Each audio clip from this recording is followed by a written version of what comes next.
Саламатсыздарбы, урматтуу эл журт. Мен бүгүн 2025 жыл 1 январь күнү ушу сиздерге бир-эки маселе боюнча кайрылууну чечтим.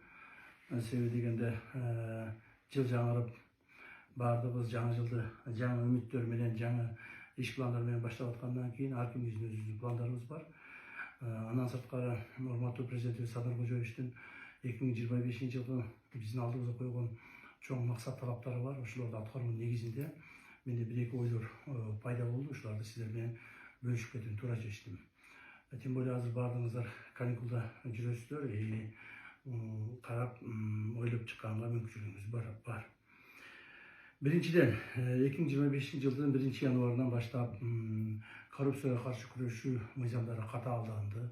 Муну мен ачык жана баардык элдерге жеткизип коюуну чечтим. Себеби дегенде бул мыйзамдын аткарыла башташынын негизинде көптөгөн адамдар ошол коррупцияга аракет кылгандар, коррупция жасаган адамдар, айрыкча мамлекеттик органдардын кызматкерлери билиш керек.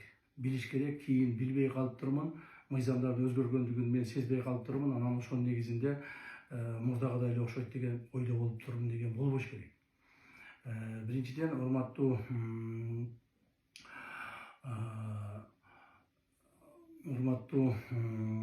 эл журт,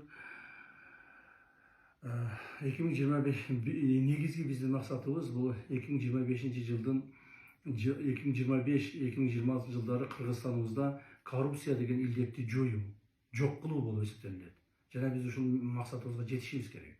Эмне үчүн мен муну айтып жатам? Көпчүлүгүңүздөр ойлоп жатсаңыздар керек, коррупцияны жеңе албайсыңар, коррупцияны жеңүүгө мүмкүнчүл эмес, жана ал өтө кыйын деп. Туура, өтө кыйын. Жеңиш өтө кыйын. Күрөшүү дагы өтө кыйын. Бирок биз ушуну жеңебиз жана жок кылабыз деген максатыбызды алдыга коюп атабыз. 2025 жана 2026 жылдардын тегерегинде ушул коррупциялык илдеттер Кыргызстаныбызда болбош керек. Эсиңиздерде болсо керек, биз ушул маселелер боюнча мындан бир нече жылдар, 1-2 жылдар мурда уюшкан кылмыштуулук топторду дагы жоёбуз, аларды жок кылабыз деген маалда кээ бир адамдар, чын айтканда көпчүлүк эле адамдар ишенишкен эмес. Кээ бирлери даже бизди шылдыңдап чыккан. Жок эле нерсени айтып атасыңар, колуңардан келбейт деп.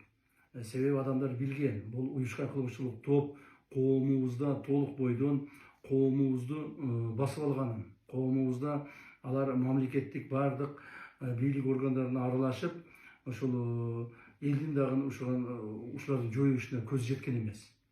Кээ бир адамдар бизди түздөн түздө шылдыңдашкан. Бул дагы силердин кезектеги пиарыңар болсо керек.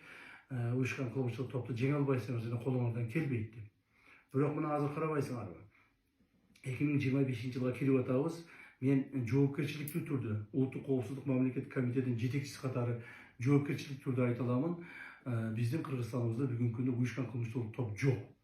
Кылмыштуу бандиттер, уюшкан кылмыштуу бандиттер жок болду. Туура кылмышкерлер болот, алар калган. Жана мындан ары дагы ар түрдүү майда кылмыштар жасалышы мүмкүн. Себеби коом болгондон кийин ушул маселелер толук токтоп калыш кыйын экен. Бирок ошондой мезгилде жанагы уюшуп алып, бир башына туруп алып, жанагы айткандай, булардын тили менен айтканда мыйзамдагы ууру, положение, смотрящий болуп, райондорду бөлүп алып, облустарды бөлүп алып, баары жерлерге өздөрүнүн адамдарын коюп, мамлекеттик органдардан толук маалыматтарды алып, алардын ичине адамдарын коюп, ар түрдүү саясатка чейин киришип кеткен уюштуу кылмыштык топ бүгүн жок. Жана мындан ары болбойт. Мен муну жоопкерчиликтүү айта алам.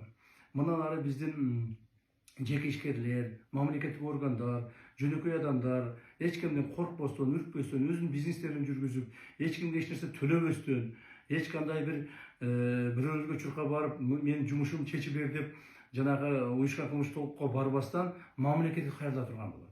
Мамлекет мындан ары буюрса, мыйзамдын чегинде ошол адамдардын талаптарын аткарууга милдеттүү болот. То есть мен дагы бир жолу айтып коеюн, бүгүнкү күндө Кыргызстаныбызда уюшкан кылмыштуулук топ деген жок болду. ОПГ деген жок мындан ары. Мына биз ушуга жетиштик. Ошондой эле коррупцияны дагы жойгонго жетишебиз, Кудай буюрса. Ошого аракетибизди кылып атабыз. Ошого мына күч аракетибизди жумшап атабыз. 2025-жылдан баштап мыйзамдарга өзгөртүү киргиздик. Жакында эле урматтуу президентибиз Садыр Кожоевич кол коюп берди ошол мыйзамга, киргизилген өзгөртүүгө киргизилген мыйзамга. Ал мыйзамдын негизинде бизде эмне болот? Бизде эми мурдагыдай коррупционерлер кармалган болсо, мыйзам чегинде штраф менен бошонуп кете албайт. Штраф дегенди алып салдык. Мындан ары эми ошол коррупцияга байланыштуу кылмыштар менен кармалган адамдар сөзсүз түрдө түрмө мөөнөтүн алышат. Бул мыйзамдын чегинде түрмө мөөнөтүн алышат. Бул бир. Экинчиден, ошол адамдардын жакын туугандары, ата-энеси, бир туугандары же өмүрлүк жарлары мамлекеттик кызматтарда иштеген болсо, мамлекеттик кызматтан четтетилет. Ал эми өздөрү болсо, ошого жазага тартылгандан кийин өмүр бою мамлекеттик, муниципалдык же укук коргоо органдарына жумушка тура албайт. Мына мыйзамдын катаалдыгы ушунда болду. Ошондуктан урматтуу мамлекеттик орган кызматкерлери, мен силерге ачыктан ачык кайрылып кетким келет. Мындан ары ошол коррупциялык элементтерге, коррупциялык жанагы кылмыштарга барбооңорду чакырам. Айрыкча мына илим билим берүү тармагында, медицина тармагында, ошол эле мына мамлекеттик органдардагы район, акимдер, облустар, министрликтер, ошол жерде иштеген жооптуу кызматкерлер, мамлекеттик сатып алуулар жана башка жерлерде бардык жерине айтып коеюн. Эртең мен билбей калып турмун деп ыйдабаңыздар.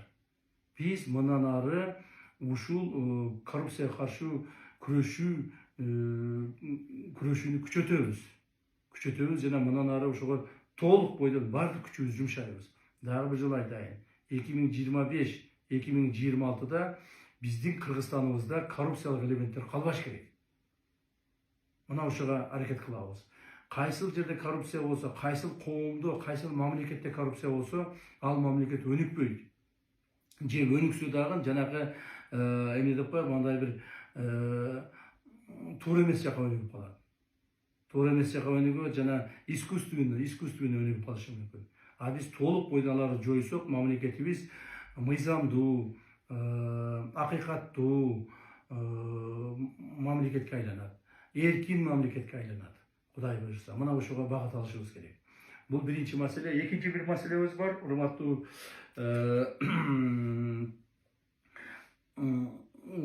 эл журт, бул ушул коррупцияны жоюу маселесинен кийин дагы бир чоң бир маселени мен көтөрүп чыгайын деп айттым. Бул биздин укук коргоо, коопсуздук, прокуратура жана сот органдарынын кызматкерлерине.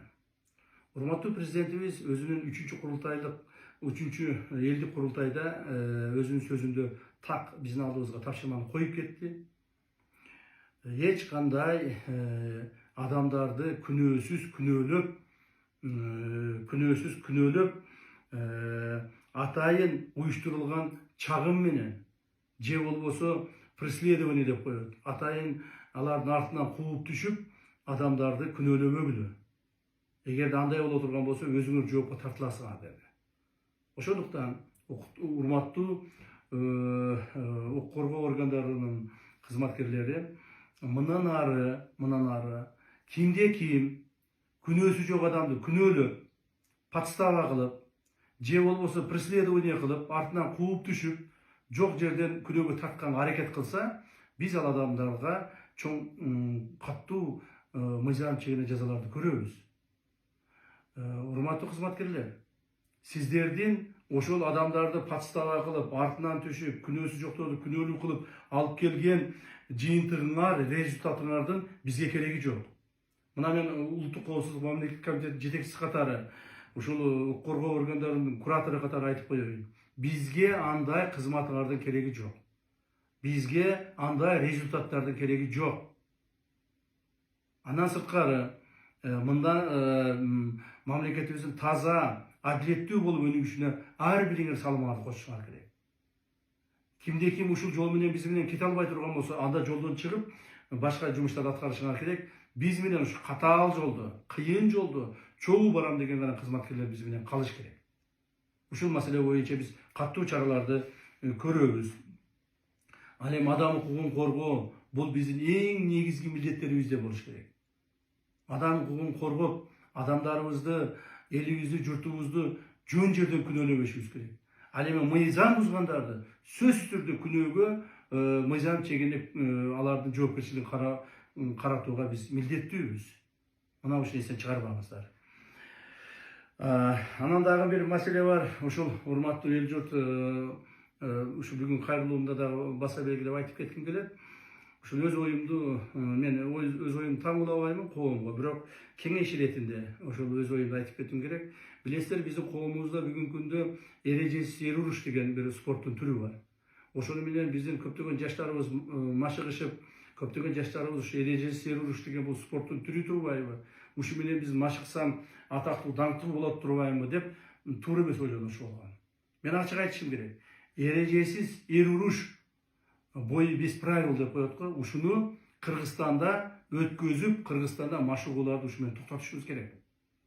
Мунун бизге кереги жок. Эрежесиз эр урушта адамдар, жаш балдарыбыз айрыкча күчкө толгон, ошол мушташканга аракет кылган, эрежесиз эр урушууга аракет кылган балдарыбыздын көпчүлүгү азыр өздөрүңөр түшүнбөй атасыңар. Азыр мына 20 жашта, 25 жашта, 30 жаштагы жаш балдарсыңар, күчүңөр көп. Так, силер келечекти ойлогула. 40тан өткөндөн кийин 50ге барганда баарыңар ошол мушташып жүрүп, майып болуп калып атасыңар. Көпчүлүгүңөрдүн жашоого туруксуз болуп калып атасыңар. Ошондуктан эрежесиз эр уруш дегенди биз токтотушубуз керек. Бул спорттун түрү деле эмес. Бул мушташтын бир түрү. Спорттун түрү деген бул олимпиадалык спорттун түрлөрү бар. Күчүңөр барып ошол жака катышкыла. Бокска катышкыла, күрөшкө катышкыла, дзюдого катышкыла, сууда сүзүүгө катышкыла, футболго катышкыла. Мына ошолорду катышкыла дагы мамлекетибиздин туусун көтөргүлө. Мамлекетибиздин эли журтубуздун атак даңкын чыгаргыла. А биз болсо ошон үчүн кам көрөбүз, жардам беребиз силерге.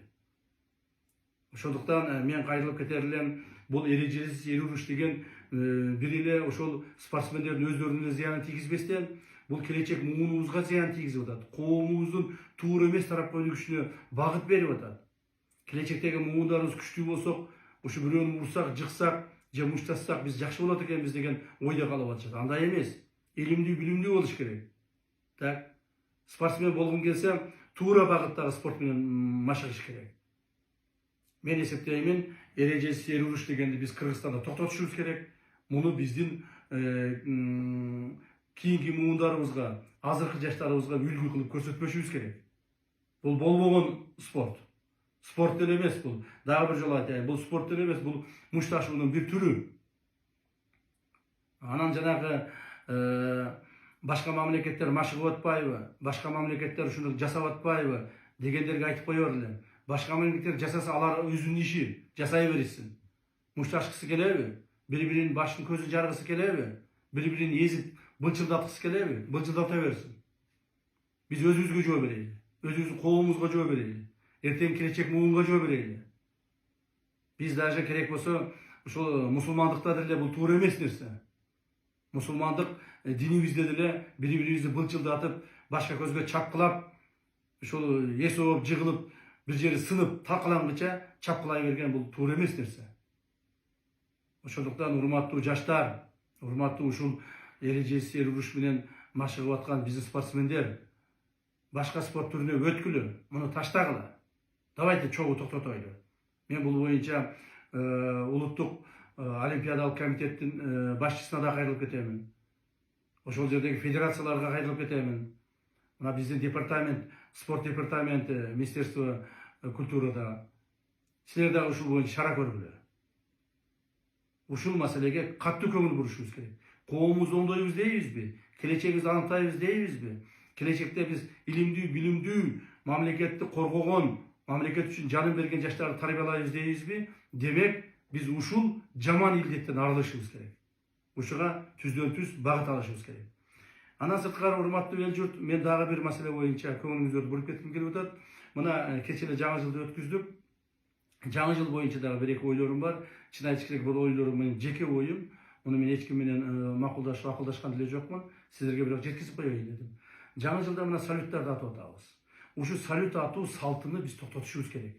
Жок дегенде мамлекеттик органдарда токтотушубуз керек. Мына мэриялар, райондор, облустар, мамлекеттик ишкана жетекчилери жана башкалар ушул салюттарды атышып, жерлерди атып атышат. Ушуну жок дегенде кийинки жылдан баштап мамлекеттик органдарды токтотойлучу. Мэрияда мына Бишкек мэриясы, Ош мэриясы жана башка канча бир 23тен ашык 26 биздин шаарларыбыз бар. Ошол жерлерди токтотойлу. 40тан ашык райондорубуз бар. Ошол жерлерди токтотойлу. Мамлекетибиз жок дегенде 50ден ашык жерде ушул салюттар атылат экен. Жаңы жыл болгондо. Ушуну токтотойлу. Ал эми жеке адамдар өздөрү атса, кааласа ата берсин. Жеке адамдарга тыюу салбайбыз. Биз мамлекеттик органдар үлгү болуп берели, ошону токтотойлу. Бул туура эмес маселе экенин уже коомубуз эле түшүнө баштады. Коомубуздун эми жарымын дебейин көпчүлүк бөлүгү уже салют атканга мындай ышкыбоз эле болуп атышкан жок. Мен мындай эсептеп чыктым, бир болжол менен 50ден ашык мамлекеттик органдар ушу салют атат экен. Ошол 50ден ашык мамлекеттик органдардын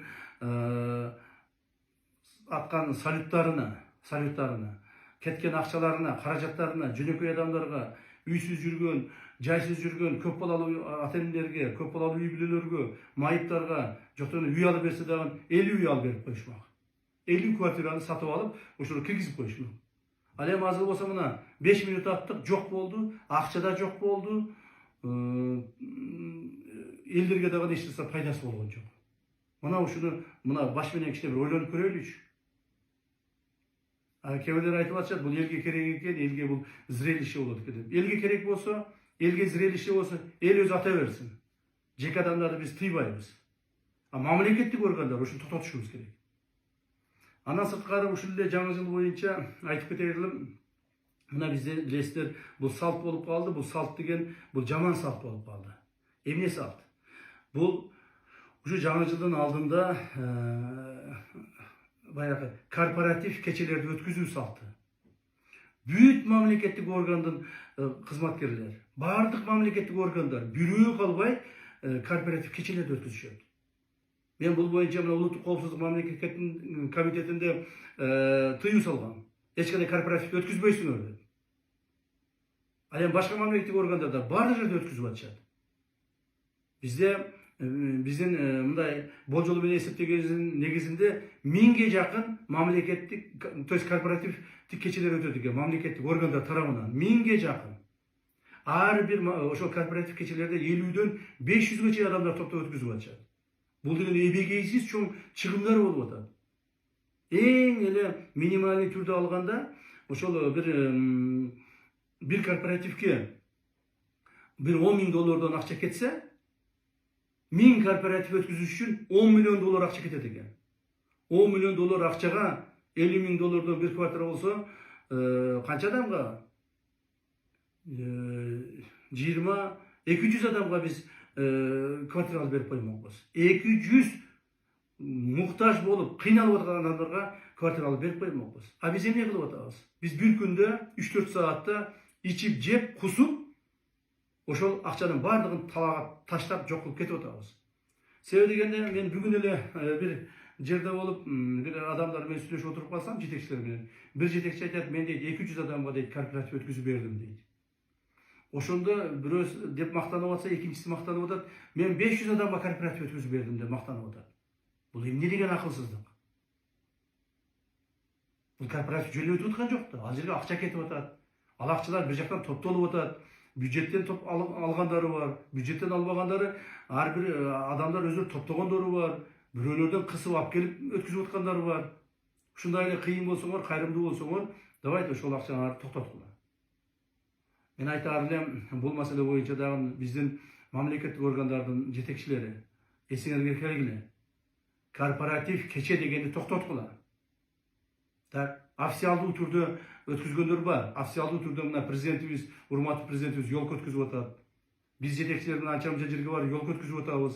Жаш балдарга ошол кичине болсо да көңүлүн көтөрөлү деп.